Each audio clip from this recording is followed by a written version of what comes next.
Welcome to the Mies Podcast. I'm your host, Josh Sharkey, the founder and CEO of Mies, the culinary operating system for food professionals.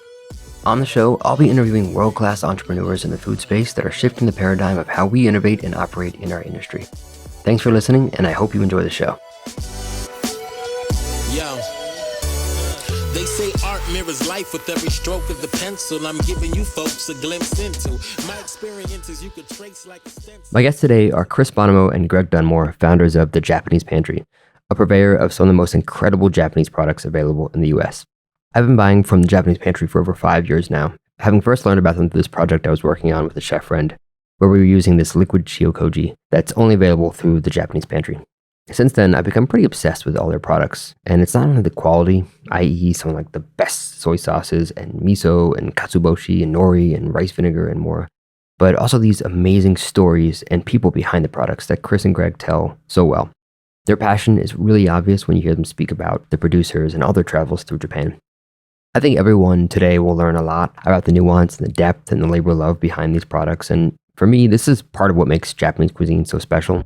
A dish can be so simple with just like a handful of ingredients, but behind each one of those ingredients can be this treasure trove of inspiring stories. So we're going to talk about a lot of these products today and dig pretty deep, and we'll also talk about the origin behind how Chris and Greg started the company, and a bunch more. So I hope you enjoy as much as I did.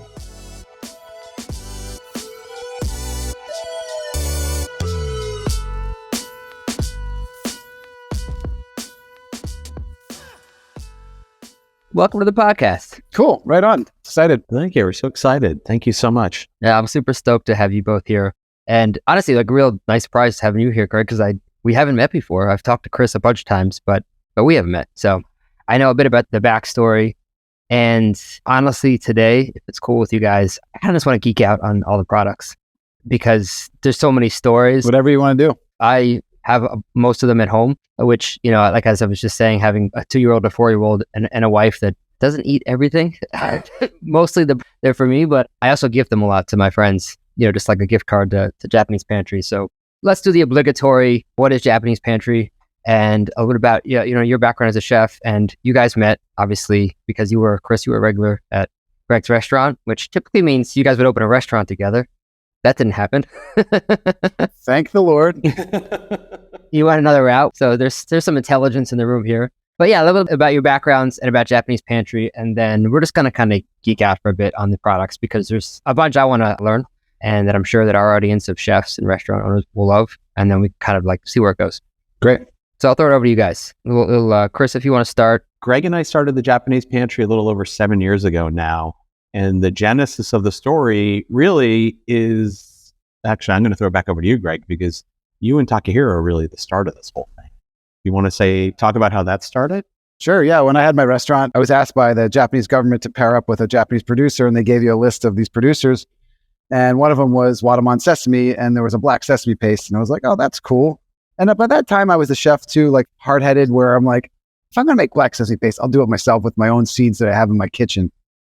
Lo and behold, like this stuff like blew my mind. Anyways, the deal was I had to use it for a week and like put Wadamon Sesame on there, and I eat it on a dish. Takahiro came in and ate. He had a great meal. We talked. We kind of hit it off, and he invited me to come to Japan to see the factory. And I did and had a wonderful time with him and saw his factory, went to dinner with him. And then he asked, would you import our products? And I entertained the idea. I was like, oh, well, maybe on the side. So, you know, owning a restaurant, it's kind of hard. So a little bit on the back burner, but Chris was sitting in front of me one night eating his skewers, and he had just gotten back from Japan, and we were just talking. He's like, I just filled up my suitcase with a bunch of stuff because I can't get the stuff here. And I was like, so interesting. I've been thinking about doing this, blah, blah, blah. A week later, he calls me. He was like, hey, you want to go into business together? Yeah. Then like literally like a week later after that, I got a call from a restaurant group in Japan that had 200 restaurants of the same name of my restaurant, where they wanted to come to the United States and make San Francisco the first place they dropped. So they saw my restaurant. They said, hey, we want to buy your restaurant. And I hung up on them. And they called back and said, we want to buy your whole name and concept. And at that point, I wasn't really making any money. I was paying my staff and my vendors, but not really myself that well. Wait, what? You were a restaurant that wasn't making money? Are you serious? It's crazy, right? Anomaly. That's it, man. Chris and I, after that, we ran with it. We jumped on a plane in December of 15 and went to Japan tried to go back to that Japanese government agency and they say, hey, we want to do this. And they looked at us and said, come back when you're a real business. And we since don't really see them too often anymore. Yeah. And then we went out and did it and started. I think our first sales were in like the summer, like May or June of the next year, the 16. And that's where it started. I feel like that's really what we started when we got that first sale. Yeah. The rest is history. So the whole thing really was based on sort of our similar experiences, me from a consumer, like home cook, and Greg from a restaurant chef, just realizing through our travels over in Japan that there are amazing ingredients over there. And they just had not come to America yet. I mean, you can get great olive oil from Italy or Spain. You couldn't get great soy sauce, that artisanal soy sauce that is over in Japan. And so that was the genesis for the idea of Japanese Pantry. And it's sort of, that's what we're trying to fix, which is bring these amazing ingredients from these amazing producers and introduce them to American home cooks and chefs. These products just really people need to know about them. So that's our job. And they're still not easy to find outside of, places like the Japanese Pantry. Thank goodness. Yeah, they were thankful for that. Let's keep it that way. Let's start with the sesame paste, because that's actually the first thing that I tried, because first of all, I saw golden sesame paste. I'm like, what? I mean, I know sesame paste, but like I know what black sesames are, so that makes sense that there is black sesame paste, I guess. But first thing I tried was the golden sesame paste. Man, it was incredible. Like when you think about like tahini that you get from let's be honest, like a Roland or something, they're completely different. I have to imagine sesame seeds are not easy to toast. They're cooking them evenly is really difficult. They throw out the pan and things like that. So I have to imagine like the process in which they do it, and the product is probably incredible. And knowing that it comes from Japan, I'm sure they're obsessed with every sort of, piece of that process. But given that was the first product, and let's talk about that for a little bit, about the sesame paste and why the three varietals, why it's so different from what we might think of in America, as we probably don't even say sesame paste. We just, honestly, the ubiquitous thing most people hear is tahini. But what's different about it?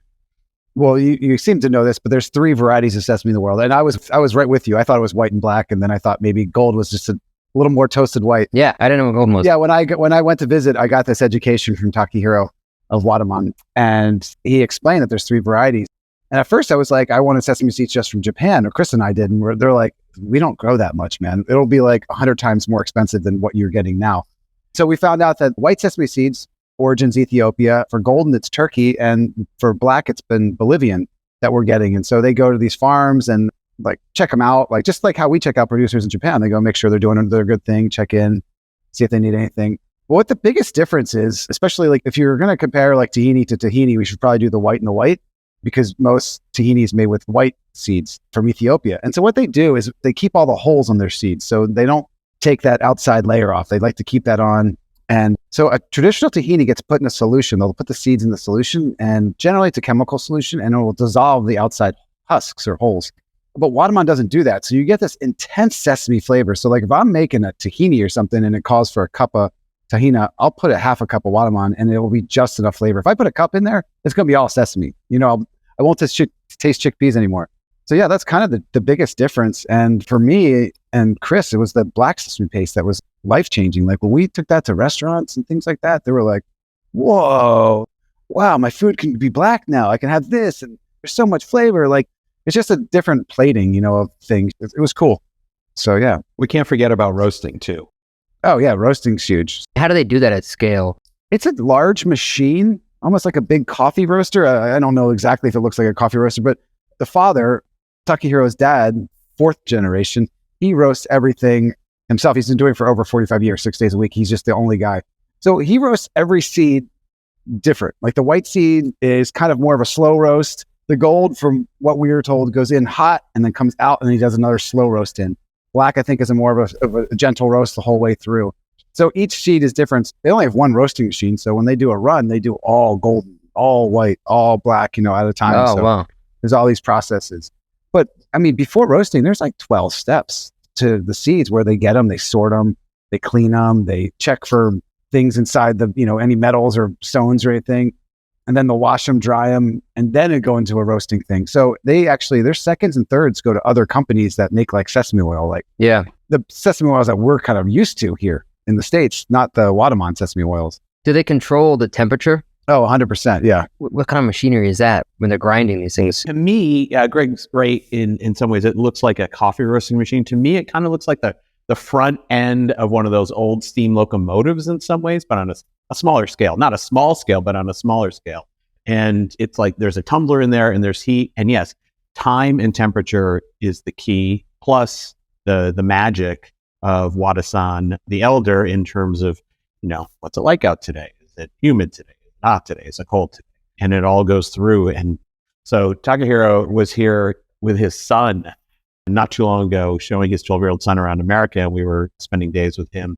And he was telling me how when he was a kid, they didn't really go on a lot of trips. Like he never did something like that with his family because his dad was in the factory 6 days a week and would get home like late on a Saturday night. So if they went anywhere to do something, it was a day trip, a drive, because it's so fanatical about the quality of the product that he's doing it 6 days a week. And it's partially up to him. And like, how do I tweak the quote unquote recipe today to make sure that this sesame seed comes out the same as the one from yesterday, from last week, from last year?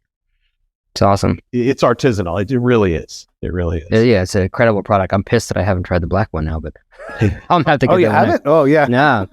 By the way, do you remember the dish you did? You said that you did a dish with the sesame paste. I did my gyoza. I had gyoza on the menu, and I did my dipping sauce with a black sesame dipping sauce. Oh, nice. That week. Yeah. Nice. It was delicious. All right, we're going to weave a bit here. I want to talk about soy sauce, but before we do that, why don't we talk about koji? Because that probably comes a little bit before. I did a project with a chef, pretty well-known chef. We were working on some R&D, and we were looking for this liquid koji, which we couldn't find anywhere other than at the Japanese Pantry. And it is an incredible product. We use it for a ton of things, mostly sauces. But can you talk a little about koji as a whole, in case anybody isn't familiar with what koji is and this liquid form? Because I've never seen a liquid form of koji available outside of what you guys are selling. Why you sell that as opposed to what you typically see, which is a like pasty, whatever, thing. And then we'll get the soy sauce after that. Do you want to hit this with Chris? You want me to do it? This is chefy. You go for it. Okay. Interesting. The only reason that we have it and you see it from Hanamaruki is they have a patent for that. And oddly enough, it was a famous chef, a 3-star Michelin chef came to us and said, hey, we want you to import this for us. And Chris and I looked at each other. We're like, this is the second largest miso manufacturer in Japan. Like, is this product artisanal? And we're like, it's not. But you know what it is? It's really freaking cool. And unique because of that patent. And unique. It was unique. Yeah. So let's go back to the basics. So for people that don't know, koji is basically rice that's been inoculated with this type of bacteria. And I always forget the name. So I'm not technically good in that realm. But it's inoculated with bacteria. That rice is generally used to ferment soy sauce, mirin, sake, miso, etc. It's a backbone of Japanese food, really. It flavors those different brews too. Like the koji it's almost like a terroir in a way. It's a wrong word, but it gives flavor. So you have this bacteria, this rice that's inoculated. If you add a mixture of water and salt to it and let that ferment for a week, you have shio koji. But shio koji looks like a rice porridge. So, and traditionally in Japan, they use it for their meats and fish. You put your fish in there and you have to either scrape that all off before you cook it or after you cook it. But when we saw this product, it was that porridge put in a sake press and then just got the liquid. Now the uses for this went from like a couple uses to like uses around the world. And we're finding chefs are deglazing with it. They're putting some in cocktails, some in vinaigrettes. And I mean, I know when I first was getting it, I was always like behind my wife's back, like dropping in like a little bit in her soups in here. And then to the point where she's like, stop putting it in my effing soups. And then now I see her and she just reaches for it and puts it in her soups because she knows it adds a little umami to it. And it's basically being umami without being MSG. Not that there's anything wrong with MSG, but it's just a cool product. And yeah, we're very thankful for that product. Yeah, I love it. And it's also introducing people to koji in that whole world, what they didn't know about, which is awesome. And just way easier to use. I use it all the time. 100%. That same way. And we even put it in like dressings as well.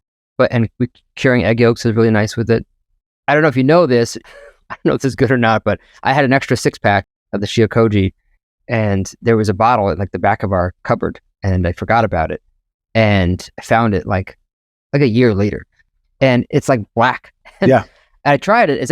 It tastes like almost exactly the same. I don't think I'm going to die, but it goes from that like really like light golden to like this really, really, really dark. And I don't know how or why. Like the bottle's completely closed and sealed. It turns like this dark, dark, dark color. Yeah. I don't know the science, but that's what they told us about that. Like it'll just get dark. Yeah. So it's fine. We have products that do that. We also have our white tamari, which will do that over time. But it's the same product inside. You're fine, by the way, Josh. You're not going to die with that one. Well, I'm talking to you today, and I didn't die. My kids seem as healthy as they were, 6 months ago. So I think we're okay. Exactly. Okay, cool. You mentioned tamari, so let's start talking about some soy sauce. So with the majority, I think of at least America knows as soy sauce is completely sort of diametrically opposed to what you taste in the soy sauces when it's an incredible soy sauce, especially the ones that you guys are selling. So let's just start talking about what is soy sauce? Why? First of all, I did have a question.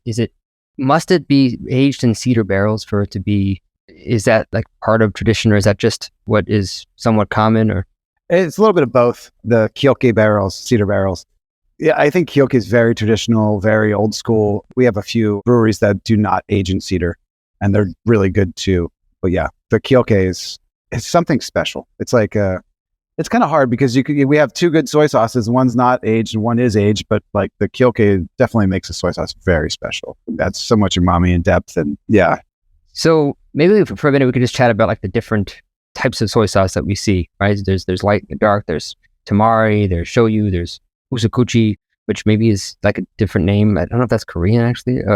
No, that's Japanese. Oh, it is. What we're used to is that is kikoman here in the States. Let's just say it out loud. Kikoman is a dark soy sauce. So in Japan, there's 5 different classifications of soy sauce. There's a white, a light, dark, sashikomi, which is a double brewed, and then a tamari. So that's the 5 categories of soy sauce. So the white is the white soy sauce that I'm sure you know white soy sauce, but white soy sauce is mostly wheat with a little bit of soybeans. So it's the flip of dark soy sauce. So dark soy sauce, when you ferment soybeans, they oxidize, and hence you have the color. So when you have mostly wheat with a little bit of soy sauce, it's kind of amber.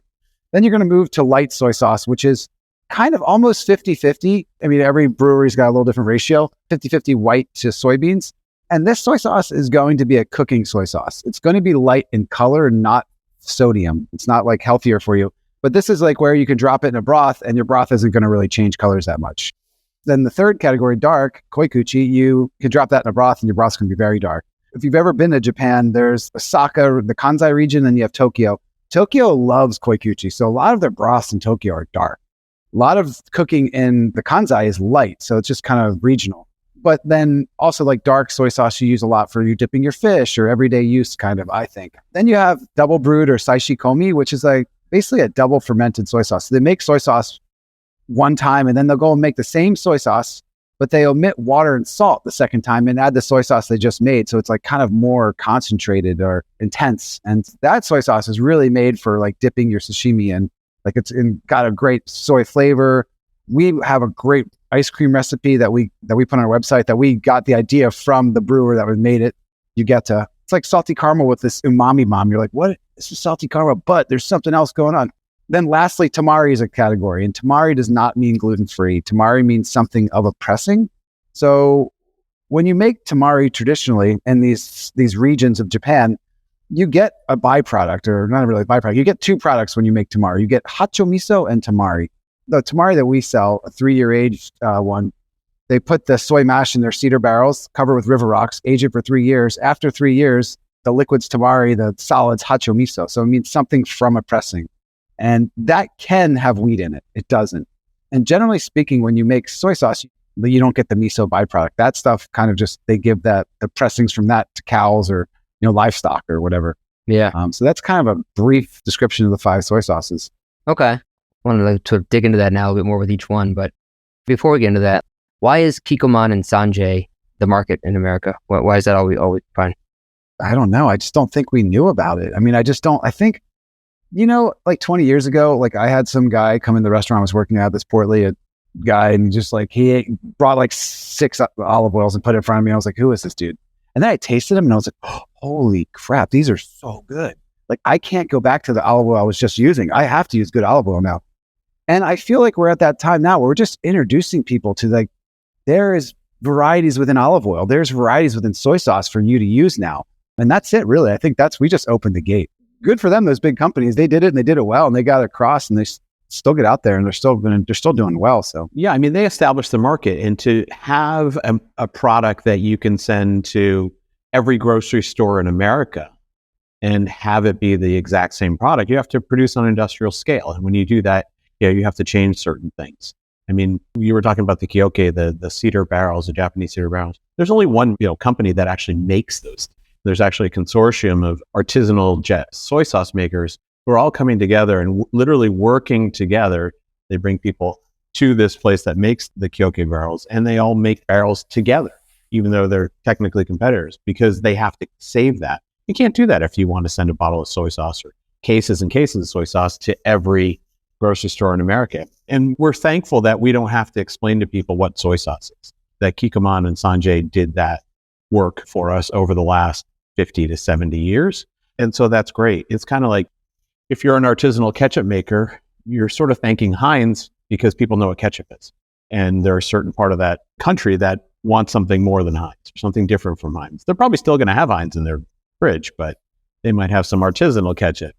It's pretty damn good. Yeah. I've upgraded the organic Heinz. That's all I've done. Oh, yeah, there you go. Yeah. There you go. I imagine that Kikkoman is probably, to the point of the barrels, I'm guessing it's stainless steel that they're using or something. Massive stainless steel containers. Yeah, absolutely. They do have a high-end line of Kikkoman, but we don't see that too often. What we're talking about is that mass-produced, like what Chris is saying. Exactly. Are there, by the way, like the Almacenistas of sherry, are there like really small batch producers of soy that are using different kinds of barrels, or, or like, I'm thinking about like balsamic, juniper, and bear? Not that we know of. Do you know why they use cedar, Josh? No, tell me. So cedar's not like what happens with oak with wine, where it imparts flavor. Cedar's a very porous wood, so it stores bacteria and kind of like that funk you want, like a sourdough room or a salumi room. You kind of want that bacteria in the air. So it's really important. Like our tamari producer, his youngest barrel is like 155 years old. And because you keep that barrel because it keeps your flavor. That is the flavor of your house. We worked with a soy brewery early on. We kind of stopped working with them, but they had told us the story is they had moved facilities and they had to take some of the wood from their barrels and put them in their new barrels because they just didn't have that flavor, that funk, that distinction in their brew. So it was really important. And that's why Kyoka is very special. It's theirs. It's, it's Yugetas, it's Yamaki's, it's a Nomura-san. So it's very important. Maybe we could talk for a second about I'm going to pronounce it wrong, but Harikawaya Nomura, is that the family, the producer? Yep. It's like 300-year-old. I imagine it must be at least 3 or 4 generations of people that have been making. It's 18. This is crazy. How did you meet them? And is it common for producers of soy to also produce miso? Yes. How did we meet? Nomura-san came from Io-san, right? Io-san, yeah. Our vinegar producer introduced us to Nomura-san. It's all a series of relationships and being introduced to other people over there. That's how we found the majority of the producers that we work with. We've been introduced from producers that we already work with. So Wada-san introduced us, Doi-san, we got introduced to Io-san, and Io-san introduced us to Nomura-san. It just keeps on going, thank goodness. Yeah. Are there a lot of families or producers like Nomura? Are they sort of a dime a dozen? Or? Dime a dozen, no, but there's more than just a little. I mean, they're not a lot. That came out the wrong way, but you know what I mean. They're not like everywhere, but yes, they are there. Yeah, and Nomura-san's very special. Like, it's my favorite soy sauce. Sorry, everyone else, if you listen to this, but it's like so special because they've never upgraded any of their methods for 300 years except lights for electricity. So everything they do, like where these other manufacturers that we do, they cook all their soybeans in big propane vats or whatever, and they boil their wheat in these vats. He does everything over a wood fire in these cauldrons, and his koji room is warmed by a wood fire. So it's got this slight smoke to it. And then they've been making these 4 misos for 300 years too, and they're all separate from each other. So, and Nomura-san, if you talk to him, he tells you that he's a koji farmer, and like koji are his kids, and that's what he does. He doesn't make miso or soy sauce. He's a koji farmer because he makes 5 different types of koji, and they're all for his different soy sauce and miso. Mm-hmm. I love that. Really cool story. Just so jealous that you guys just get to go see these producers so often. It's such a cool job. We pinch ourselves all the time when we're in Japan. We're like, we have these like Anthony Bourdain like experiences. We get to go. This is what I did as a chef. Like when I was a chef, I go visit Mexico City. I'd go see how some food was made or tequila made. But like now I get to do it as a job and then bring it back and show chefs. It's pretty cool. There's a good story about Nomura-san and misos. We were there and had already been importing his soy sauce and wanted to potentially start importing his miso. But we wanted to talk to him like, all right, these different misos, how do you use them? What is the way that you use them? So his mom went into the kitchen and started making us different miso soups and would sit down with us and would say, oh, no, you should use this. Or, clams go great with this miso soup, not, this other one. It was a pretty special Yeah, it was really special.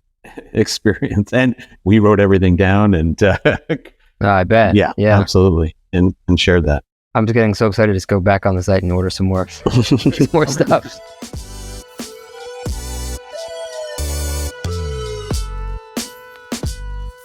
This podcast is brought to you by Mies, the culinary operating system for food professionals.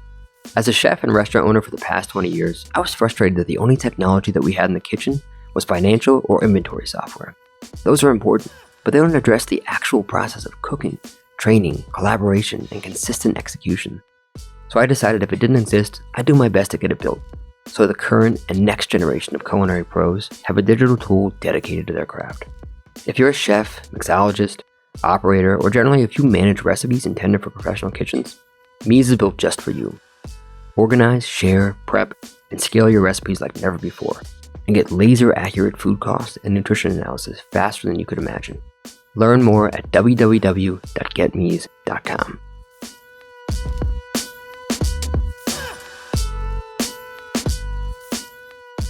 I'm going to skip around a bit because there's a million products we could talk about, and why don't we talk about katsuobushi or bonito flakes, as most people might know them. And I learned a little bit today, just reading some more from your website. Actually, you got a really good post about it. And it's funny that, you don't think of skipjack when you think of bonito flakes, first of all, because you think of bonito, and they're not the same. I didn't know a lot about the arabushi and karebushi and sort of the different iterations and why the flavor profile is different. I worked at Boulé, which was like we had the suji team come over and cook with us, and we would make dashi and chawanmushi and things like that.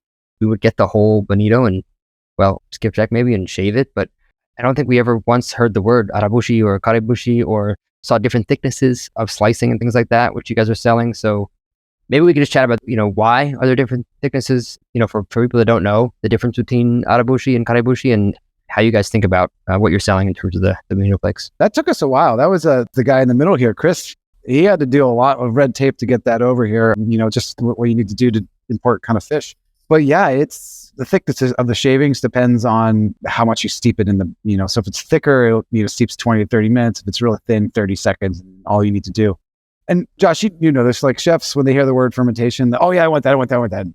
So, every chef wants the fermented shavings, like thick, thin, but they really don't know what they want, because here in the States, we like things that are strong in flavor. Like we want intense flavor. So arabushi is non-fermented, and this is a 3-month process, where karebushi is the fermented, and that's a 6-month process. They're all the same. Like you need arabushi to make karebushi. So let's go through the steps. You get the skipjack tuna loins. They cut them up, and then they poach them, and then they smoke them, and then they dry them.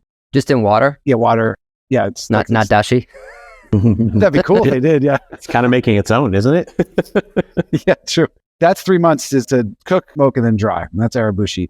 And so when you make a dashi with that, think about like slicing that on your, slicer, or you get that intensity of the outside of the loin. When you have your broth, you have that very smoky kind of, fishy is the wrong word, but that aroma, that flavor is really in that broth.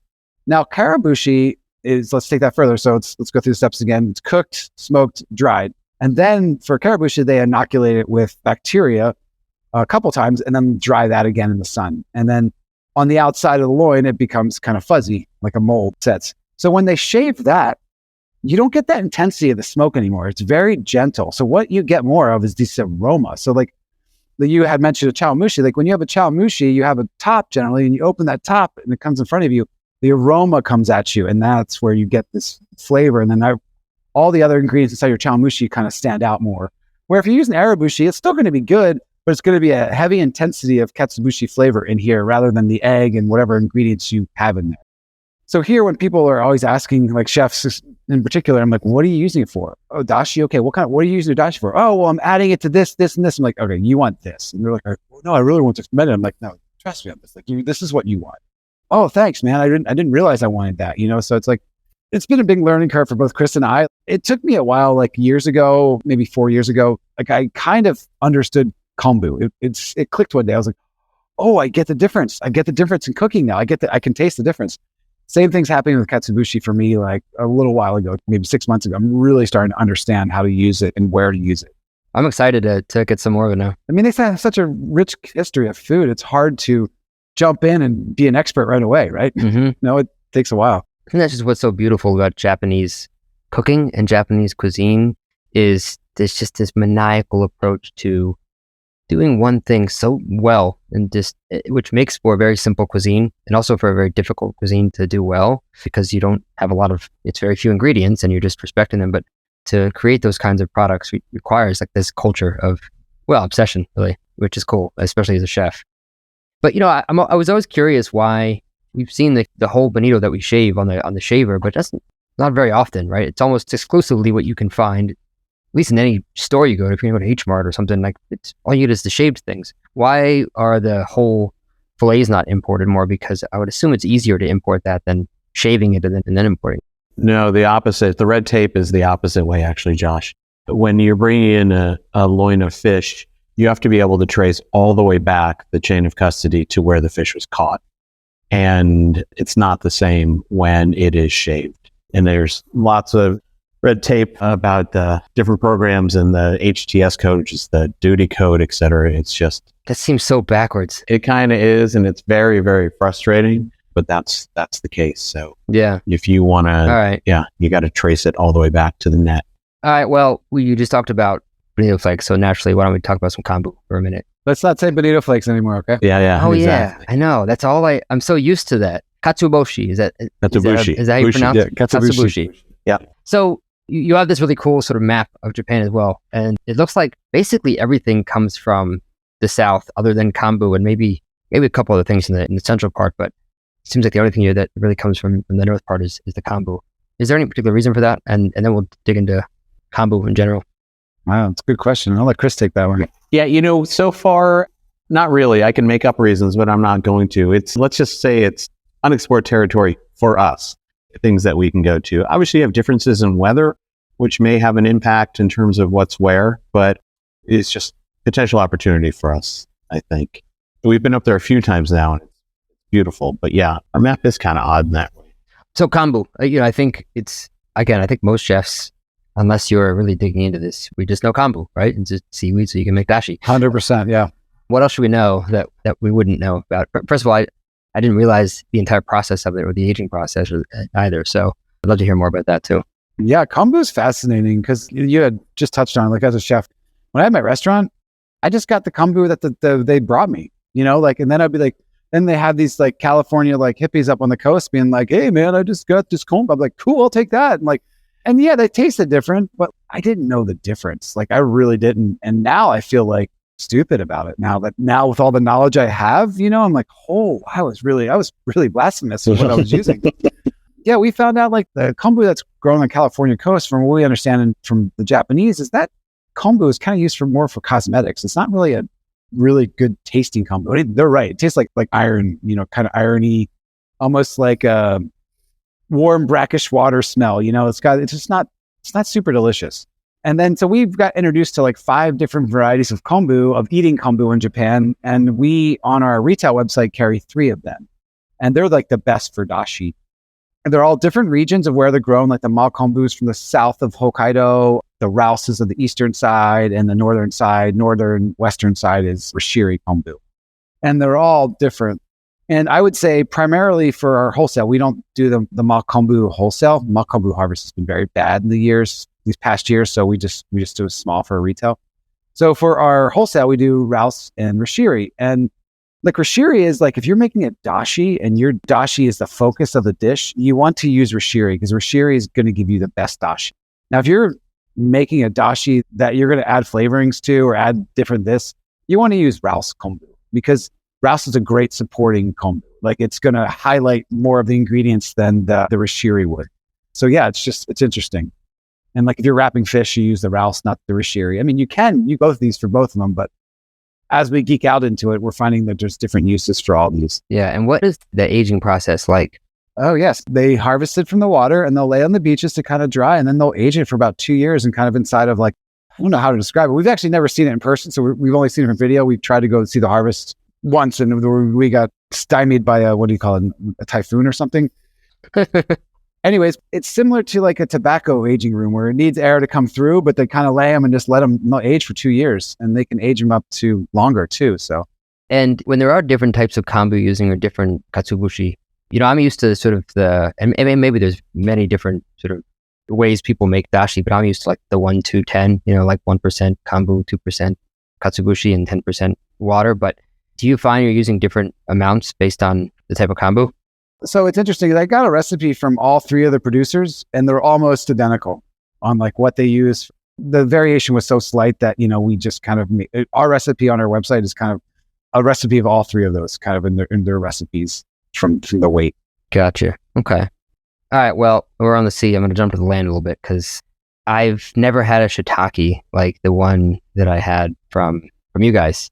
It's just the taste, like it's so much stronger and like earthier and almost like smoky, and it's completely different from what we think of as shiitakes that we buy here, especially the fresh ones. These are dried that we get. But I'd love to learn a little bit like the producer. Is this sort of the common practice there? And also just, do they grow them differently? Is it a different varietal? Does like the oak that they're using, I think they use like sawtooth oak. Does that affect the flavor? Yeah, I just love to sort of dig into that because they're a very unique product, at least from what I've experienced. You want to talk about an Anthony Bourdain level experience. Our introduction to shiitake mushrooms was one early morning on the side of a mountain. It was a gorgeous day, and we met up with this old couple of them who are shiitake farmers. And over the course of the morning, not only did we learn about how they grow their shiitake, they showed us all the different parts of the process in terms of those sawtooth oak logs that you're talking about, how they drill small holes into those logs and then inoculate them with the spores of the shiitake, how they have to basically age those, and then how they then take those eventually and put them in the woods. That's where the shiitakes grow, off of these sawtooth logs that are all kind of standing up. Like an X formation, right? Yeah, and an X formation on barbed wire strung between trees.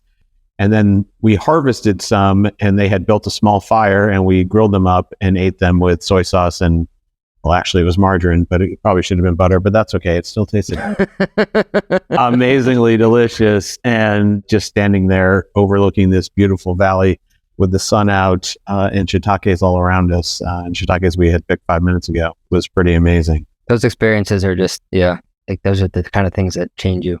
25 plus years ago, I was in Norway on a boat in the middle of the Atlantic with Chef Eric Repair and Rick Moonen and a couple of food writers, and then just these fishermen, and just taking these live scallops. And there was this tiny island, and literally all we did was grill the scallops whole in the shell and just like that. And I don't think I've ever had anything better in my whole life. Wow, that sounds awesome. Totally. That's, I think, what is amazing about products, whether they're just pristine because they're just fresh to the water, or they're just so much care taken to them. Like a shiitake mushroom, million things with how you're going to cook it, but like something like that, when it's such a beautiful product, just grilled over, I don't know if they're binjutan charcoal or if it's just for wood and some salt. It's just like there's just nothing better. I'm jealous. Is that practice, and is what they're growing sort of like that's just the ubiquitous way in which it's done in that area, and how did you meet that family?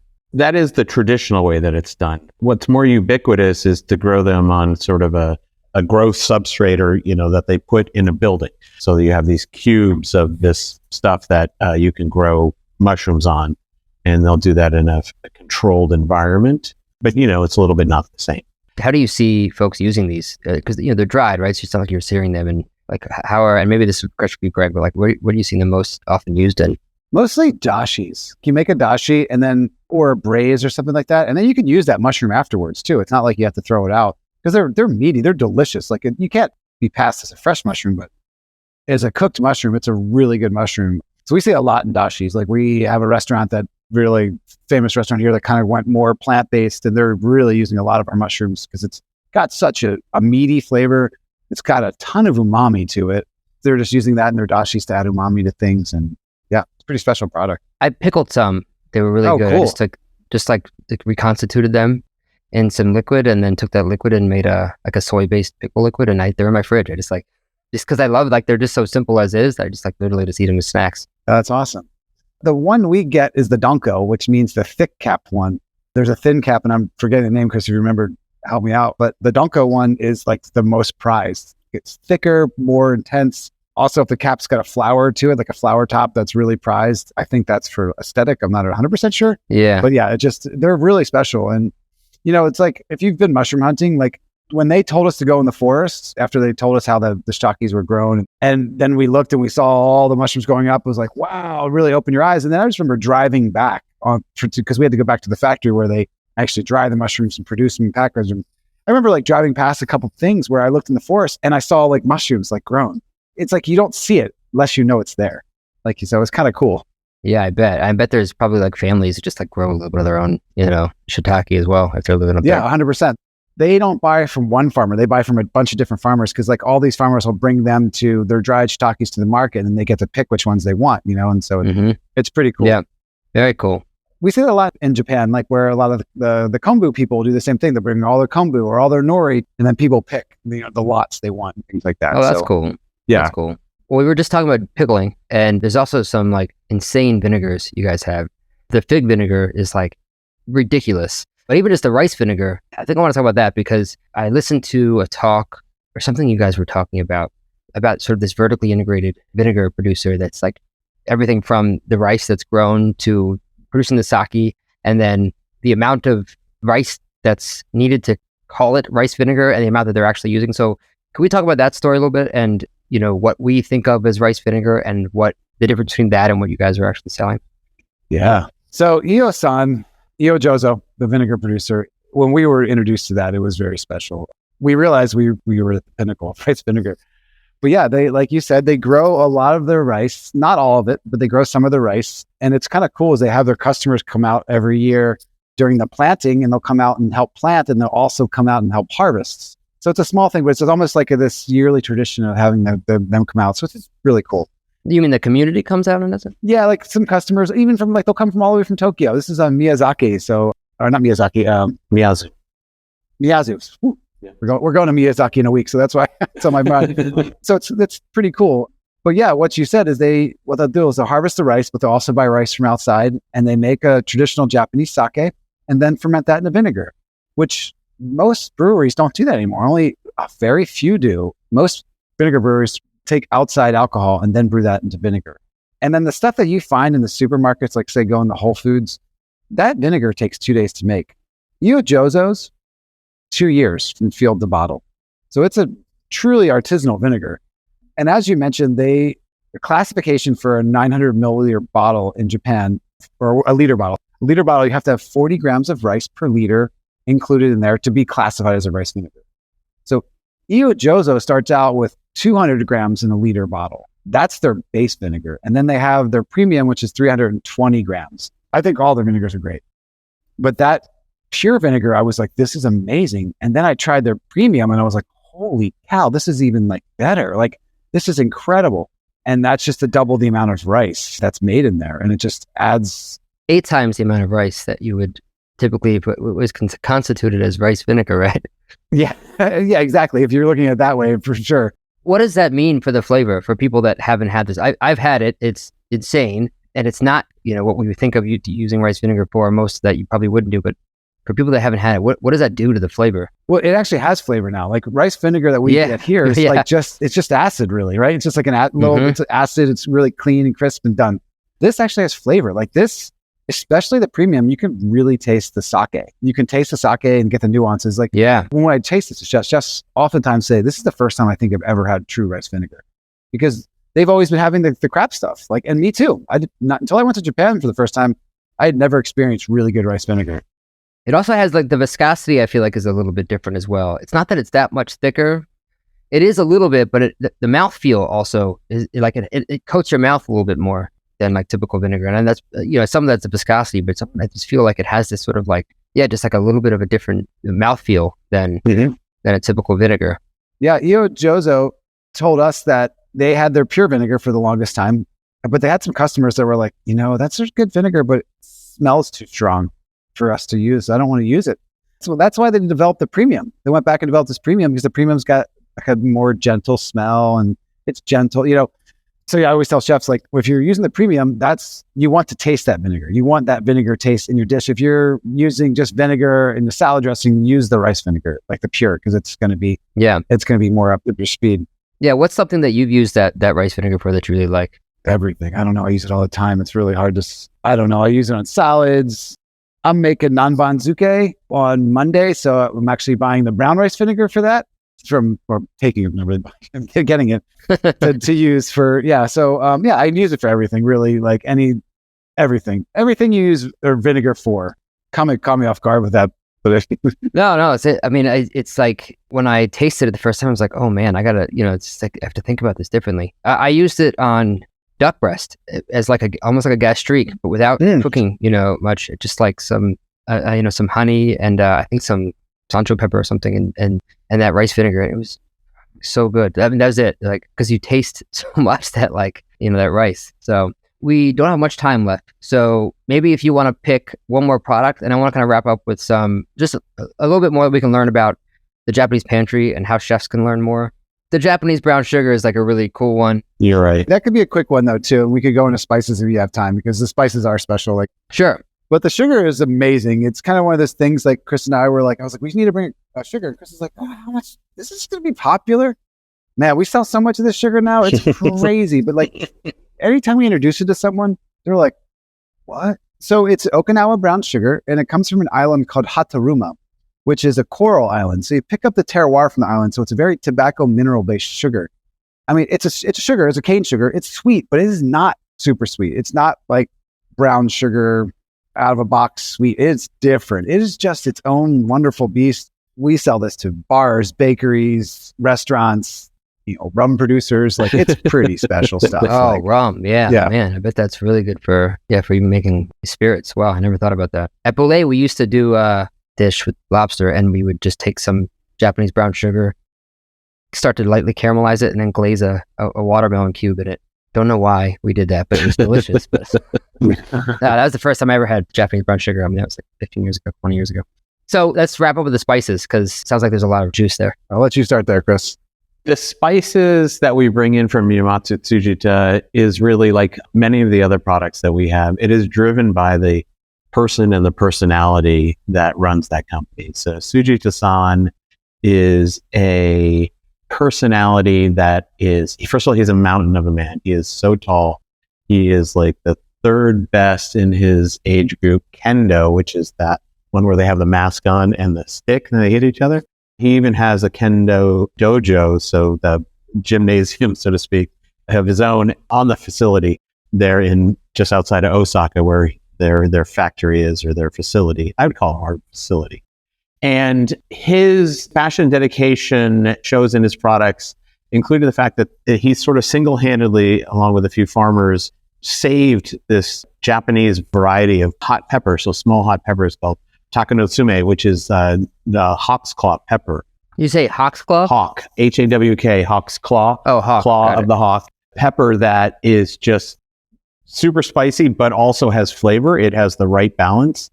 And he uses that in the Shichimi Togarashi 7-spice. He also is connected with, you were talking about Sancho earlier, Sancho farmers. He actually mixes 3 different kinds of Sancho in his Sancho powder. His spices are just amazing. And they have so much flavor there. And they come with his seal of quality of his own that just by meeting this man and just seeing his passion. It's just amazing. And then we had to agree to keep his spices frozen and bring them over by air, or else he would not sell to us. So that was a bone of contention. And then even like, we're always like, well, how do they sell them in the big department stores? Just that we see them on the shelves. And he says that he's got deals with them and everything, and they do this and that. And then he tells us, like, because we sell these little tins now that you can put the spices into. And he says that you really should keep them always in that bag and just put a little bit in the tin for you to use at the table. Like, he's so right. Like this way. And then, I mean, he's got these yuzu trees for the yuzu sashimi that they're like 60 years old, but they didn't fruit until 20 years, into their life. Oh, so man. they're like super special. And teases us with this yuzu kosho that he has that we can't, it's too small of a production. We wouldn't be able to import it, but yeah, he's always like, you guys have to bring it over frozen. But Takahiro when he came just a couple weeks ago with his son, brought us one each from Sujita, saying, "This is from Sujita." So Yeah. we know we're in his mind, and he likes us. So that's good. Yeah, he's a good guy. Well, yeah, it's funny, you know, we usually only see like that S&B Togarashi. Yes.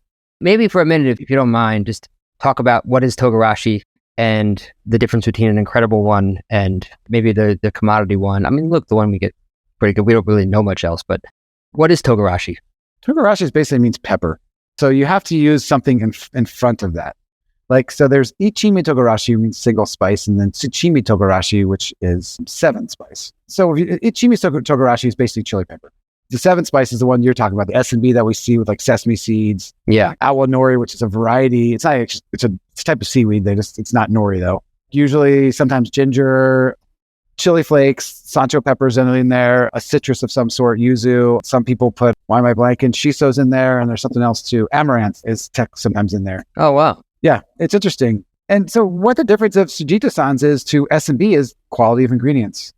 And I think might be a good place to stop too, because like we didn't say this in the beginning, but like when Chris and I were coming up with the name of our company, Chris was saying, "Oh, should we be Washuku this?" And I was like, "I don't know. We're just trying to fill a Japanese pantry." He goes, "Bingo, that's it. The Japanese Pantry." And then because all we're trying to do is we know like that most home cooks and most chefs in the country have a bottle of soy sauce and vinegar in their pantry. All we want to do is show you that there's another whole level up there. Like there's a high level of that. And so we just want to show you that you can upgrade your pantry. That's all we're doing really. We're just bringing over better ingredients that are available. Well, thank you for doing that. Honestly, you guys have incredible products, and I don't know where else we would find them. It is a great place to stop because otherwise we'll go down rabbit holes of furikake and yuzu juice and all kinds of other stuff. So let's end it there with how can chefs learn more about Japanese Pantry? It's a pretty easy website, fine, but how can they find the products and how can they buy them? Sure. Well, we have distributors around the country, but the easiest way is just to email us, sales@thejapanesepantry.com. You can also go onto our website, and then you'll find there's a wholesale section where you can contact us through that, and then we'll figure out the best way to get you the products.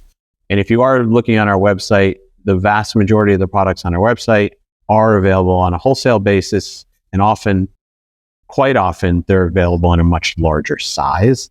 That's much better for a restaurant kitchen. Yeah. So sales@thejapanesepantry.com. That email goes to me, it goes to Greg, it goes to Kevin, our colleague. We will not miss it, and we'll get back to you. And we have distributors in a lot of major cities too. So if you're in Los Angeles, we'll introduce you to our great distributor down there. Yep. And that kind of thing. So yeah, It's great. it's that easy. Chris, Greg, this was awesome. Thanks so much for coming on and chatting. Josh, thank you. Thank you, Josh. Next time I'm out in San Francisco, I will, if there's some way to see that facility, where all that stuff is, I'll come check it out. Yeah, please come. Yeah, Let's break some bread too. that'd be great. All right, cool. All right. Thanks, guys. Thank you so much. Thank you, Josh.